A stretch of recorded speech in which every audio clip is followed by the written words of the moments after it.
I've been thinking about a general priesthood meeting which I attended way back in 1956. At that time, I was serving as a member of the stake presidency of the Temple View stake here in Salt Lake City. President Fetzer, President Burt, and I had come to the tabernacle early with the thought that we would get a good seat. I remember we were among the first to enter, and as we entered this building, we sat right over here in the section toward which I'm pointing. In an instant, the building was filled. I looked at the clock. 2 more hours before the meeting was to begin. We decided we would share experiences. President Fetzer shared with President Burt and me a missionary experience of his, which he had in Germany 33 years before when he was on his mission there. He told us how he and his companion were slated to deliver a message, a church message, by pre-announcement in an old school building.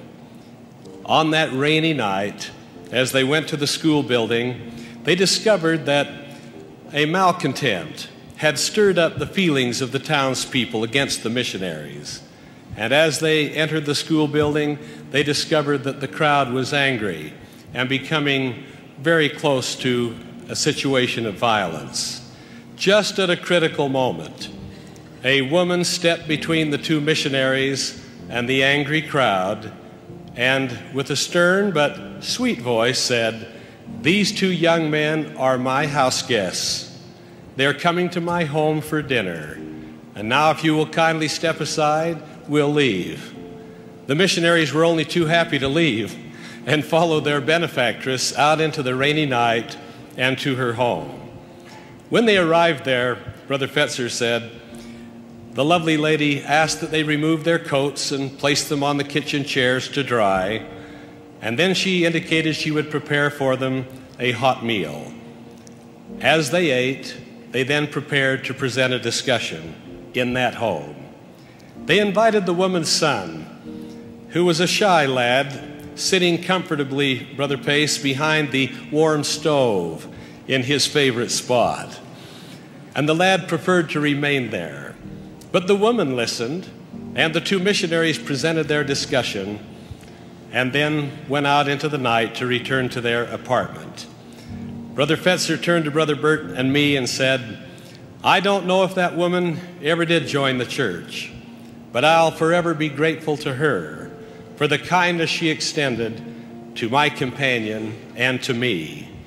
We sat silent for a moment here in the tabernacle and observed that the brethren on the row right in front of us were chatting. We began to listen to their conversation. One of them said to the other, "Tell me about your conversion to the church." He said, "Oh, I'd be happy to."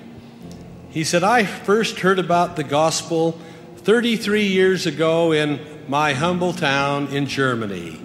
He said, "It was a rainy night, and my mother rescued 2 young missionaries from an angry mob and brought them to our house." He said, "I was a little bit upset because I knew that would mean that my dinner would be carved in 3, as I would have to share my food with the missionaries. They invited me to the table to participate in the discussion, but I preferred my place of comfort and solitude behind the old kitchen stove." And then he said,